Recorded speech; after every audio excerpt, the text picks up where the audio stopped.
अगर आप यूएस पढ़ाई करने का प्लान बना रहे हैं या फिर एक्सचेंज प्रोग्राम्स और मीडिया काम के लिए जाते हैं तो ये खबर आपके लिए बहुत इंपॉर्टेंट है। दरअसल US department of homeland security यानी कि डीएचएस ने एक नया रूल प्रपोज किया है जो अगर फाइनल हो गया तो लाखों फॉरेन स्टूडेंट्स और मीडिया प्रोफेशनल्स पर असर डालने वाला है। तो इसीलिए इस खास वीडियो में मैं आपको बहुत आसान भाषा में समझाऊंगी कि अभी का सिस्टम क्या है, नया रूल क्या कह रहा है और किन कैटेगरीज पर असर होने वाला है। नमस्कार, आप देखना शुरू कर चुके हैं एनबीटी टेक एड और मैं हूं आपकी होस्ट नेहा उपाध्याय। तो देखिए अभी क्या होता है कि अगर आप F1 वीज़ा पर हैं यानी कि स्टूडेंट वीज़ा पर हैं या फिर J वीज़ा पर हैं यानी कि एक्सचेंज विजिटर वीज़ा पर हैं या फिर I वीज़ा पर हैं यानी कि मीडिया वर्कर हैं, अगर इन वीज़ाज पर यूएस जाते हैं तो आपको ड्यूरेशन ऑफ स्टेटस पर एंट्री मिलती है। इसका मतलब ये होता है कि जब तक आपकी पढ़ाई, ट्रेनिंग या फिर मीडिया असाइनमेंट चल रहा है आप लीगली अमेरिका में रह सकते हैं। लेकिन अगर प्रोग्राम लंबा हो गया तो सिर्फ आपका कॉलेज नया I-20 इशू कर देता है या फिर एक्सचेंज प्रोग्राम DS 2019 दे देता है। USCIS में अलग से एक्सटेंशन अप्लाई करने की ज़रूरत नहीं होती है, यानी कि इन वीज़ाज का जो सिस्टम है ना वो काफ़ी ज़्यादा फ्लेक्सिबल है। लेकिन अब DHS इस सिस्टम को, इस फ्लेक्सिबल सिस्टम को बदलना चाहता है। नए नियम के हिसाब से अब ओपन एंडेड स्टे खत्म हो जाएगा और सबको फिक्स्ड टाइम पीरियड दिया जाएगा। अगर हम F1 वीज़ा की बात करते हैं तो इसमें मैक्सिमम 4 साल मिलेंगे।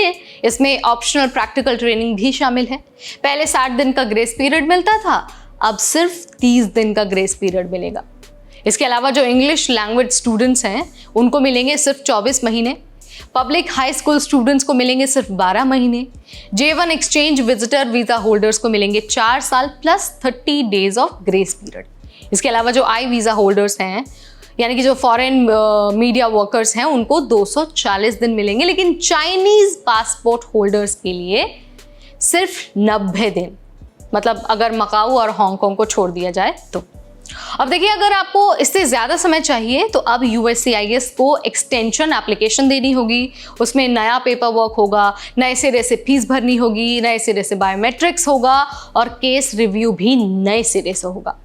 वहीं अगर हम दूसरे खास बदलाव की बात करते हैं तो F1 अंडरग्रेड स्टूडेंट्स पहले साल में मेजर बदल नहीं पाएंगे, अपना जो मेजर सब्जेक्ट है उसको चेंज नहीं कर पाएंगे। ग्रेजुएट स्टूडेंट्स तो अपना प्रोग्राम या फिर लेवल बदल ही नहीं पाएंगे। इसके अलावा अगर आपने एक्सटेंशन के लिए अप्लाई किया है और उसी दौरान बाहर ट्रैवल कर लिया तो आपका एप्लीकेशन अबेंडन माना जा सकता है। इसके अलावा मीडिया वीज़ा वालों के लिए साफ कर दिया गया है कि एंटरटेनमेंट एक्टिविटीज़ जैसे रियलिटी टीवी अब I वीज़ा के तहत नहीं आने वाली है। और सबसे बड़ा चेंज ये है कि USCIS ऑफिसर्स अब पुराने अप्रूवल्स को रिस्पेक्ट करने के लिए बाउंड नहीं होंगे, मतलब एक्सटेंशन के लिए चांसेस और मुश्किल हो सकते हैं। अब देखिए अब आपको ना सबसे खतरनाक हिस्सा बता देते हैं, यानी कि ओवरस्टे रूल्स। तो देखिए अभी तक क्या होता है कि जो F1 वीज़ा होल्डर्स हैं, J1 वीज़ा होल्डर्स हैं या फिर जो I वीज़ा होल्डर्स हैं उन पर अनलॉफुल प्रेजेंस तभी गिना जाता है जब इमिग्रेशन जज या फिर जो USCIS officially status violation declare करे।